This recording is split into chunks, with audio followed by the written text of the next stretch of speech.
বাংলার রাজনৈতিক ফলাফল খানিকটা পাল্টে গেছে। এবার ফলতা বিধানসভায় পুনর্নির্বাচনের ভোট গণনা শুরু, আর তাতেই সরে দাঁড়িয়েছেন পুষ্পা। তবে এইমাত্র বিরাট বড় খবর, ফলতা বিধানসভার ভোট গণনা শুরু হয়েছে। সকাল থেকে আবার নিরাপত্তার চাদরে মুড়ে ফেলা হয়েছে। তাতে এগিয়ে রয়েছে অবশ্যই গেরুয়া শিবির, তবে পিছু ছাড়ছে না ফলতার তৃণমূল নেতা পুষ্পা ওরফে জাহাঙ্গীর। সব মিলিয়ে আবারও টান টান উত্তেজনা। সময় পেরিয়ে যাওয়ায় কোনোভাবেই তিনি চাইলেও নির্বাচন থেকে সরে দাঁড়াতে পারবেন না, তাই তার নামও থাকবে ব্যালট বাক্সে। আর এবার দেখা যাক বাংলার মানুষ কাকে বেছে নেন।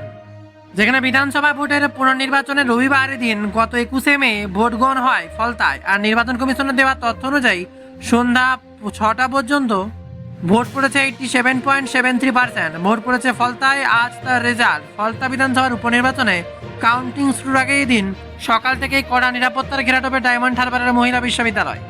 21শে মের ভোটে বেনজির অশান্তি আর কারচুপির অভিযোগ ওঠে দক্ষিণ 24 পরগনায়। এই হাই প্রোফাইল কেন্দ্র তার পুনরাবৃত্তি রুখতে কড়া নিরাপত্তায় গত বৃহস্পতিবার ভোট গ্রহণ করেছে নির্বাচন কমিশন। আর নির্বাচন ঘিরে নাটকীয়তা এক অন্য মাত্রা পায়। ভোটের প্রচারে শেষ দিনে স্বঘোষিত পুষ্পা তথা তৃণমূল চর্চিত প্রার্থী জাহাঙ্গীর খানের ভোটের লড়াই থেকে সরে দাঁড়ানোর ঘোষণায়, যদিও মনোনয়ন তুলে নেওয়ার নির্বাচন সময়ের অনেক পরেই তিনি সরে দাঁড়ানোর সিদ্ধান্ত নেওয়া হয়। ব্যালট তৃণমূল প্রার্থী হিসেবে নাম ছিল তারই। তবে পুনর্নির্বাচনের কাউন্টিং শুরু হয়েছে সকাল 8টায়। তার আগেই কড়া নিরাপত্তার চাদরে মুড়ে ফেলা হয়েছে ডায়মন্ড হারবারের মহিলা বিশ্ববিদ্যালয় চত্বর। ইতিমধ্যেই ডায়মন্ড হারবারের মহিলা বিশ্ববিদ্যালয় গেটের সামনে জড়ো হয়েছে বিজেপি এবং আইপিএসএম এর কাউন্টিং এজেন্টরা। নিজের জয়ের ব্যাপারে আশাবাদী বিজেপি প্রার্থী দেবাংশু পান্ডা। তিনি বলেন প্রায় লক্ষাধিক ভোট তিনি জয়ী হবেন। তবে একই সঙ্গে কর্মী সমর্থকদের উদ্দেশ্যে বিজেপির প্রার্থী দেবাংশু বলেন ভোটে জয় নিশ্চিত হলেও আজ কোনো বিজয় মিছিল করা যাবে না। প্রসঙ্গত রাজনৈতিক মহলের মধ্যে ফলতা বিধানসভা আসনের ভোটকে কেন্দ্র করে এর আগে যথেষ্ট জোরগোড়া হয়েছে। বুথ দখল থেকে শুরু করে ইভিএম মেশিনের আঠা কালি লেপে দেওয়ার মতো মারাত্মক সব অভিযোগ তুলেছে তৎকালীন বিরোধীরা। আর এবার ভোট লুটের সেই সমস্ত অভিযোগের মান্যতা দিয়েই পুরো কেন্দ্রে ভোট বাতিল করে নতুন করে ভোটের দিনক্ষণ ঘোষণা করেছিল নির্বাচন কমিশন। তবে যেটুকু খবর পাওয়া যাচ্ছে তৃতীয় রাউন্ড গণনা শেষ হয়েছে, আর তাতেই 14,000-এর বেশি ভোটে এগিয়ে রয়েছে বিজেপি। ফলতায় শুরু হয়ে গেছে ইতিমধ্যেই সেলিব্রেশন। বিজেপির জয় জয়কার সবে হাজার পেরোলো এবার তৃণমূল। জয়ের ব্যাপারে আশাবাদী ছিলেন বিজেপি প্রার্থী দেবাংশু পান্ডা। তিনি বলেন প্রায় লক্ষাধিক ভোটে তিনি জয়ী হবেন। তবে একই সঙ্গে কর্মী সমর্থকদের উদ্দেশ্যে বিজেপি প্রার্থী দেবাংশু বলেন ভোটে জয় নিশ্চিত হলেও আজ কোনো বিজয় মিছিল করা যাবে না। ফলতায় দ্বিতীয় রাউন্ড শেষে বিজেপি এগিয়েছিল 12,561 ভোটে এবং খবর উঠে আসছে 3,320টি ভোট পেয়ে বাম দ্বিতীয় স্থানে রয়েছে। কংগ্রেস পেয়েছে 709টি ভোট। তৃণমূল 481 ভোট পেয়ে একদম চতুর্থ স্থানে পৌঁছে গেছে। পুনর্নির্বাচনে ভোটের দুদিন আগেই প্রচার শেষের দিন হঠাৎ তৃণমূল প্রার্থী জাহাঙ্গীর খান ঘোষণা করে দেন তিনি আর লড়াইয়ে নেই। ফলতার জন্য মুখ্যমন্ত্রীর ঘোষণা উন্নয়নের প্যাকেজকে স্বাগত জানান স্বঘোষিত পুষ্পা। ভোটের দিন তার বাড়ির দরজায় তালা দেখা যায়, বন্ধ ছিল ফলতার তৃণমূল কার্যালয়। এমনকি আর আজ কাউন্টিং ও অভিষেক বন্দ্যোপাধ্যায়ের ঘরে দেখা মিলল না তৃণমূল এজেন্টদেরও। খবর উঠে আসছে আবারও গণনার প্রথম রাউন্ডে সিঁদুরে মেঘ ঘাসফুল শিবিরে। আর অন্যদিকে নজর রাখলেই ভোট নিয়ে এবার যেমন চলছিল উত্তেজনা, এবার ভোটের রেজাল্ট, দ্বিতীয় দফার ভোটের রেজাল্ট তা নিয়ে তুমুল উত্তেজনা গোটা বাংলা। কোথায় কে কত আসনে এগিয়ে তার দিকে নজর রাখছে গোটা বাংলার মানুষ। আর এমনই সময় শুভেন্দু অধিকারীর একের পর এক প্রকল্প, আর অন্যদিকে উঠে এসছে আবার ককরোচ জনতা পার্টি, আর যার 10 মিলিয়ন ফলোয়ার, ইনস্টাগ্রাম, একের পর এক অ্যাকাউন্ট ব্যান, সব মিলিয়ে পরিস্থিতি এক অন্য পর্যায়ে পৌঁছেছে। অর্থাৎ যুবকরা যে একজোট হচ্ছে চাকরির জন্য দাবিতে সবাই যে লড়ছে তার বোঝার অপেক্ষা রাখে না। তাই এবার শিক্ষা চাকরির খাতে নতুন করে এক অন্য পরিস্থিতি পৌঁছে যাচ্ছে।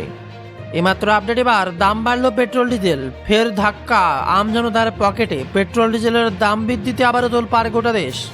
অভিষেক বন্দ্যোপাধ্যায়কে জিজ্ঞাসা সাংবাদিকের, যেখানে অবৈধ বাড়ি নিয়ে, আর তাতে বিরাট খবর। জিজ্ঞাসা করে আসুন বাড়ির অবৈধ অংশ নিয়ে।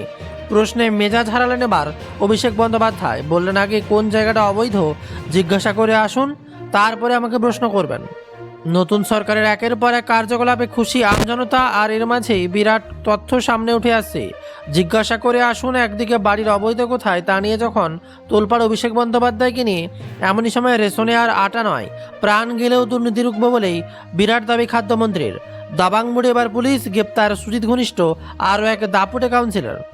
তারই মাঝে বিরাট বড় খবর, মোদি খেয়েছিলেন ঝালমুড়ি, ঝাড়গ্রামের সেই বিক্রম পাচ্ছেন এবার খুনের হুমকি। ঝালমুড়ি খেয়ে তার দোকানে যেন বিপাকে বলেছেন তিনি, এবার তাকেই খুনের হুমকি। এদিকে আবার বেছে বেছে হিন্দু মেরে জঙ্গিরা কি করেছিল, পেহেলগাঁও হামলা এবার চার্জশিট প্রকাশ, এনআইএ এর বিরাট বড় তথ্য সামনে। তার মাঝে খবর, শিক্ষক নিয়োগের মতো এবার তৃণমূল জামানায় আমলা নিয়োগেও দুর্নীতি, এবার আরও এক দুর্নীতি ফাঁস হতেই গোটা বাংলা তোলপাড়। আছে আরও এক আপডেট, মা বাবা এর সন্তানের সংরক্ষণে কি দরকার প্রশ্ন এবার সুপ্রিম কোর্ট। 100 কোটি টাকার সম্পত্তি হলফনামা কি জানিয়েছেন এবার অদিতি মুন্সি। উঠে আসে তাকে এবং তার স্বামীকে নিয়ে আরও একের পর এক বিস্ফোরক খবর। আরজিকর কাণ্ডে এবার বড় পদক্ষেপ, আর তার মাঝে সন্দীপ ঘোষকে নিয়ে কি করবে রাজ্য সরকার, উঠে এলো তা নিয়ে আরও এক গুরুত্বপূর্ণ ভয়ানক তথ্য। আর এমনই সময় ববি কিছু জানতে পারে আমি জানি না, অভিষেকের থেকে দূরত্ব তৈরির চেষ্টা এবার বহু নেতার। হলুস তুলুস তৃণমূলের অন্তরে নিজেদেরকে আবার দূরে সরিয়ে রাখতে ব্যস্ত তারা, কারণ একের পর এক চার্জশিট, যেন সবাই ভয় পাচ্ছে। তারপরে এমন সিদ্ধান্ত, দিল্লিতে বিজেপির সদর দপ্তরে মুখ্যমন্ত্রী শুভেন্দু অধিকারী আর পশ্চিমবঙ্গের মন্ত্রিসভার সম্প্রসারণ নিয়ে এবার আলোচনা, খবর এমনই সূত্র মারফত। তার সাথে আবার ঘন্টার পর ঘন্টা হোমওয়ার্ক আর নয়, বইতে হবে না ভারী স্কুল ব্যাগও, পড়ুয়াদের জন্য এবার সরকারের নতুন নিয়ম চালু হচ্ছে। তার মাঝে বিরাট বড় খবর সামনে, একের পর এক পদত্যাগ টিএমসি কাউন্সিলরদের, এবার কি তাহলে পুরসভাও সব বিজেপির, উঠছে নতুন করে প্রশ্ন।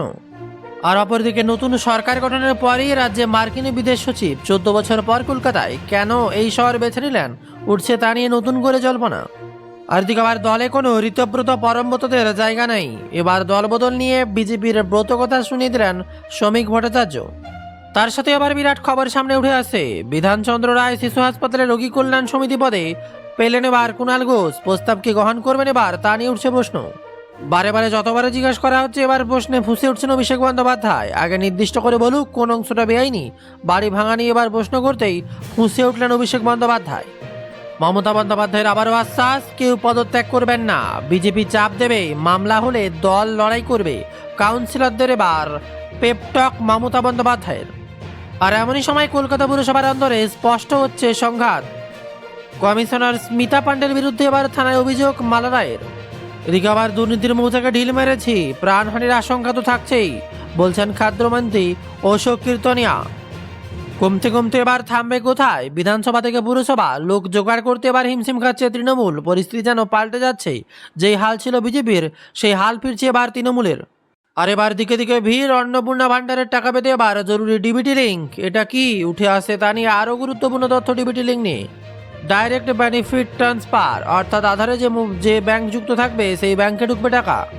অন্নপূর্ণা ভান্ডারে 3000 এবং যুবসাথীর 3000 ঢুকবে ডিবিটি অ্যাকাউন্টে লিঙ্ক করা ব্যাংকেই। এদিকে আবার কলকাতায় তীব্র তাপদাহ, হাই হিট ইন্ডেক্স ইতিমধ্যে জারি হয়েছে কলকাতায়।